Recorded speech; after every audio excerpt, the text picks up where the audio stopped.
Thank you, Maxim. Thank you for inviting me. My name is Patrick, and I'm probably the least creative person that's going to stand on stage here today. But don't worry, I've brought along very fun film clips to keep you entertained. Although I should warn you that the last film clip I will be showing today is a little bit controversial by today's standards. So if you are easily offended, it might be a good idea to leave and just extend your coffee break. I will not be offended, believe me. So, during the pandemic, I decided with my partner in crime in Sweden to launch a global streaming service. I didn't know anything about streaming. I had a Netflix account, but he and I had been distributing obscure Swedish films for the past 20 years on VHS, on DVD, and we thought streaming is the next step. How hard could it be? 4 years and 1,800 films later, it's not without hiccups. But it also helped me to develop a profound appreciation for the sheer creativity you can find in some of these old, low-budget, very, very obscure films. So what I want to do today, very quickly, is three things. First of all, I want to define what we mean when we talk about cult or genre exploitation films. I then want to talk a little bit about the creatives behind them and what we can learn from them. And finally, I want to give some examples of creativity by showing examples of Hollywood film, a European art house film, and a exploitation film, and what they do with opening credits, by way of example. So kicking it off, what do we mean when we say a film is a cult film? Is Kill Bill a cult film? Well, it was distributed by a major Hollywood company, Disney, through Miramax, actually. Should we maybe talk about the film that inspired it? Reike Ikko's Sex and Fury, with its infamous naked samurai sword fight. Or is it Thriller, A Cruel Picture, the Swedish 1973 revenge film that Quentin Tarantino openly admits inspired Kill Bill? Perhaps it's better that rather than talk about cult films, we talk about genre and exploitation films. So what is that then? Well, exploitation films are a bit like Häagen-Dazs ice cream. There are more flavors than you will ever have tried, and they're not all going to appeal to you. So you've probably heard of blaxploitation or sexploitation, but there's so much more. There's hicksploitation, hillbilly exploitation. There is drugsploitation. There is shrew-sploitation. Anyway, and then we've got the genres. So we've got obviously horror and sci-fi, but we've got women in prison films. We've got LGBTQI plus films. They used to be genre films. We have gore films. So really there's a rich panopticon of different types of films out there. But rather than me telling you what they are, let me show you instead. So what I'm going to do is show you the intro reel from Something Weird video that played before their films when they were released on VHS. Have a look at this. All you kids make me sick. Oh, please, use my body to keep you alive. Drugs. Often the introduction comes in the form of a goofball. Paula, I may be a bitch, but I'll never be a butch.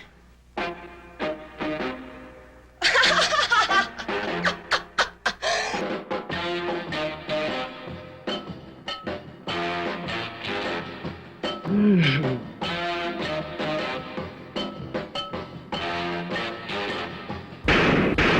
no better than the girl who sells herself to a man. You're worse. And now little Miss Puppet is in trouble, and she's all outraged virtue.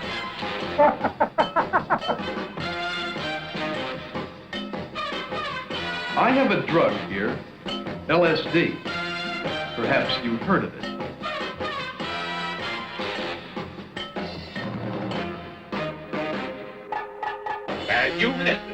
And you listen well.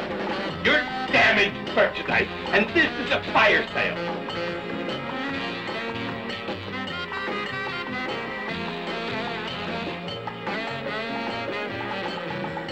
Well, Frank, looks like one of those long, hard ones. Have you ever had an Egyptian feast?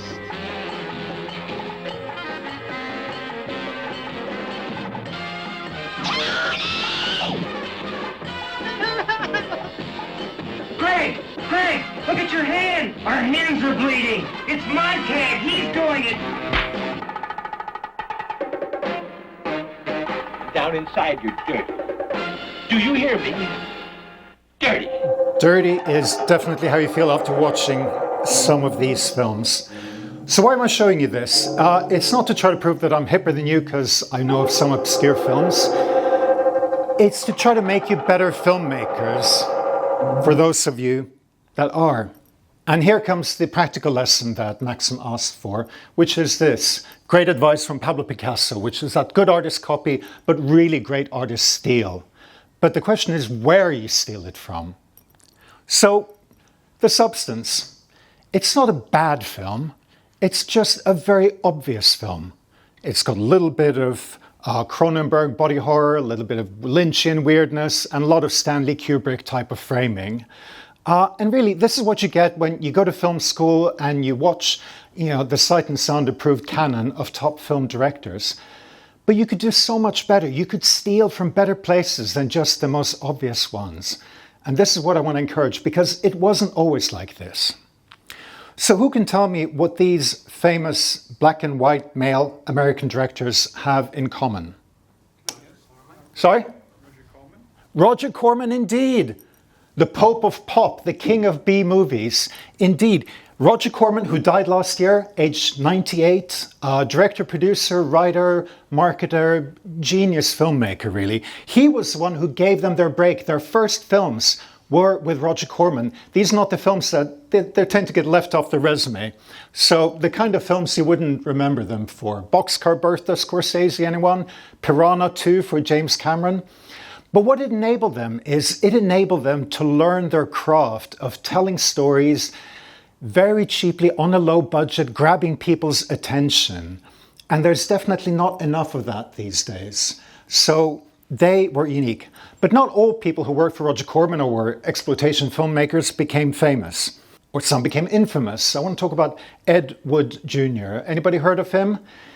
He is not the world's worst film director, but he does have that reputation because he is a bit of a caricature today. And that's partly because of Tim Burton's loving film, Ed Wood, which maybe some of you have seen, but I really recommend it as an introduction. But there's more to him than that. If you've heard of him, you've probably heard of one of two films, either Plan 9 from Outer Space. Again, not the worst film ever. We have plenty of worse films on our streaming platform. The reason it's famous, it didn't renew its copyright notice. It became a midnight film circuit favorite and developed a reputation that way. Another film. This is Glen of Glenda, which is a surprisingly sympathetic portrayal of transvestites and transvestism by Ed Wood, who was himself a cross-dresser. But chances are you haven't heard of this film of Ed Wood, which he wrote the script for, The Bride and the Beast. And if you haven't heard of it, I'm going to read to you the plot summary from Wikipedia. Dan Fuller, a big game hunter, is forced to kill his pet gorilla when it attempts to rape his new bride Laura. The woman starts to experience strange urgings following the encounter and submits to hypnosis under the care of psychiatrists. She reveals to her shocked husband that she was actually a gorilla in a previous life. Slowly, she reverts to her former bestial self and winds up eloping into the jungle with a male ape, with her cuckolded husband staring helplessly after them. I put it to you, this is a film that is crying out for a remake by A24. Don't steal from the obvious places, steal from the obscure places. It makes it so much more interesting, I assure you. So third and final proof of the importance of exploitation films, I'm going to compare the opening credit sequences from three films, Deadpool, Fahrenheit 451, and Mondo Bizarro. So mainstream Hollywood, European art house sci-fi, and exploitation. And we'll start off with Deadpool.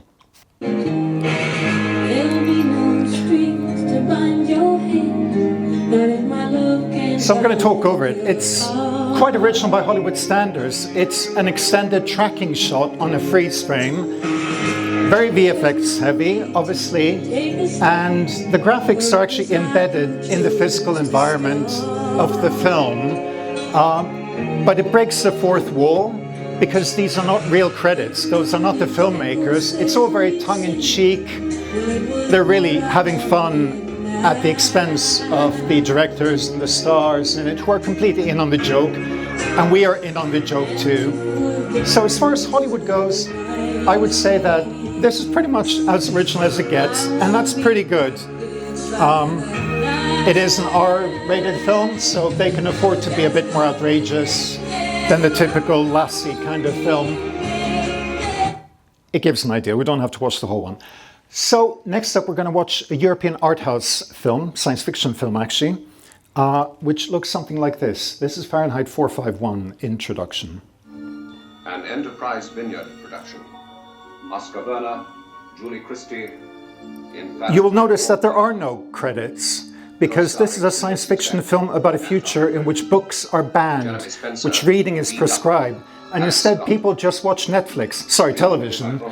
So therefore, there is no text. From a novel by Ray Bradbury. They read it out to you. Music by Bernard Herrmann. Director of photography. Quite ingenious. Color by Technicolor. Art director Sid Kane. Production and costume almost design over. consultant Tony Woolton. Film editor Tom Noble. Associate producer Mickey Delamar. Produced by Louis M. Allen. Directed by Francois Truffaut. My favorite opening sequence. Now this is your last chance. Avert your eyes if you're easily shocked. This is Mondo Bizarro. According to Michelangelo, the most beautiful form in nature is the human body.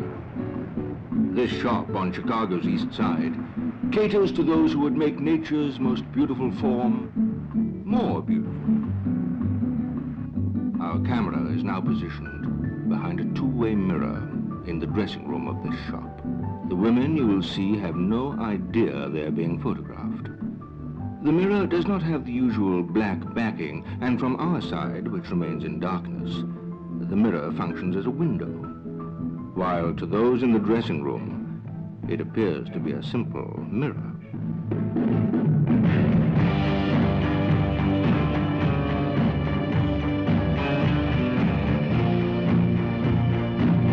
So, this is actually credits painted on the glass. So as not to offend these ladies or their lovers or husbands. So it's completely fake. It doesn't just break the fourth wall. It smashes it, replaces it with a piece of glass, paints the credits on it, pretends that those are not actors, which of course they are, stripping off for payment in front of the camera. They are not real people. And how do we know this? Because the lights go off in the changing room. That never actually happens. This is evil genius type of creativity when it comes to credits.